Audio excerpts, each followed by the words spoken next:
We're now joined by Dame Karen Pierce, the UK's ambassador to the United States. Welcome back to Face the Nation. Thank you very much, Margaret. Nice to be here. So, Ambassador, after this election, there was a lot of chatter in Europe about Europe needing to act alone, or at least without as much of an American support mechanism there. The French president said Europe needs to take back control. Italy's prime minister said, don't ask what the U.S. can do for you, ask what Europe should do for itself. What do you think Trump's return will mean for Europe? I think in all my experience, Margaret, when America and Europe work together, that's when you get success. That's when you get coherence in policy. We saw that in the Balkans. We've seen it at every conflict since the 1990s. It's great that Europe wants to do more. We want to be a part of that. We've got a lot of burden sharing going on in Europe on Ukraine. I think perhaps it's not well understood in America, if I may say so, quite how much Europe is doing for Ukraine. And we want to talk about that with the incoming administration, as well as work with the Biden team to help Ukraine even further. The United Kingdom, of course, has provided a tremendous amount of weaponry and support to Ukraine. That's exactly right. I think we're over $16 billion all in. We provided the first tanks. We provided the first anti-tank weapons. We have trained Ukrainian pilots. We're going to go on supporting Ukraine for as long as they need us. Will you do that if the United States cuts off financial and military aid to Ukraine?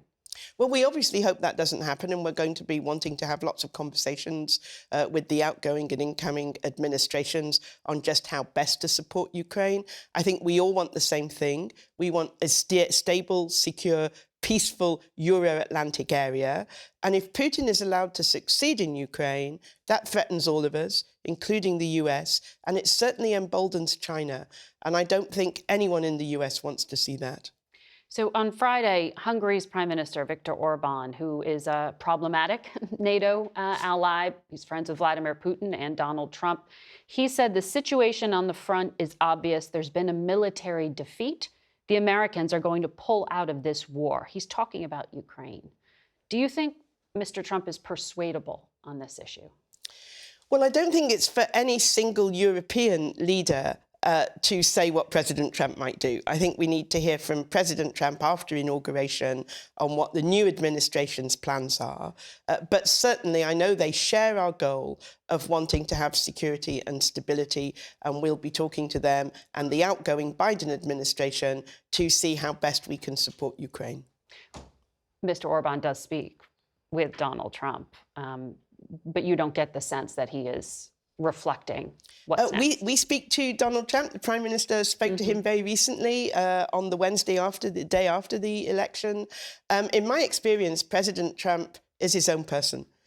He'll listen to a lot of advice, some of it solicited, some of it unsolicited, and he'll weigh the pros and cons, and he'll come to his own decision. But I have always found him and his team very willing to listen to our point of view. So on the trade front, there's also concern in Europe, as I understand it, about what may be coming with tariffs. The Trump campaign has proposed a 10% across-the-board tariff on Europe. Goldman Sachs projects it'll be perhaps a little bit more limited and focused on auto exports. Do you have a sense that the UK may be able to avoid this kind of financial penalty, essentially?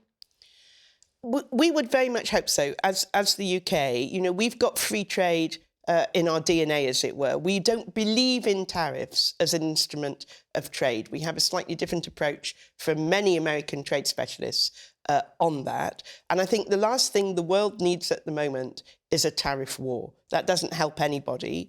Trade and investment's a hugely important part of what we do with America. Something like $1 trillion goes backwards and forwards across the Atlantic in trade and investment each year.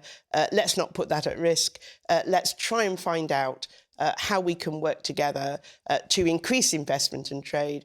And there's also the really important issue of economic security that's now come onto the agenda. And we'll be wanting to talk to the incoming administration about that also. So you served here in Washington during the first Trump administration. You know many of these players. The current UK government is a different one, of course, from that period of time, with the Labour Party in charge. I have to ask you about that direct relationship, because the top diplomat, Foreign Secretary David Lammy, years ago, and you know this quote, wrote, "Trump is not only a woman-hating, neo-Nazi sympathizing sociopath, he's a profound threat to the international order."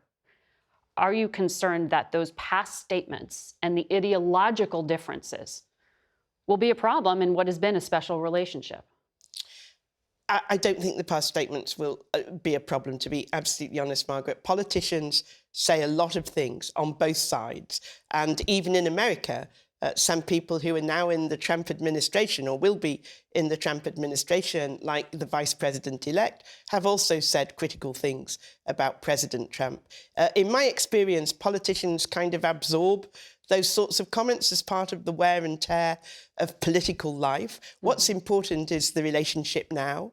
David Lammy, the Foreign Secretary, the Prime Minister Keir Starmer, had a very warm dinner with President Trump in September. He very graciously invited them to his private home in Trump Tower. We discussed a huge range of issues. You're right that they come from different political philosophies. I wouldn't call them ideological. I don't think Keir Starmer's ideological, and I don't think President Trump is. It's about finding out how we can work together. What they do have in common is this desire to get the economies moving, to get growth for the ordinary citizen, to make sure things are better for the ordinary citizen. And we had a very good conversation about that with President Trump in September.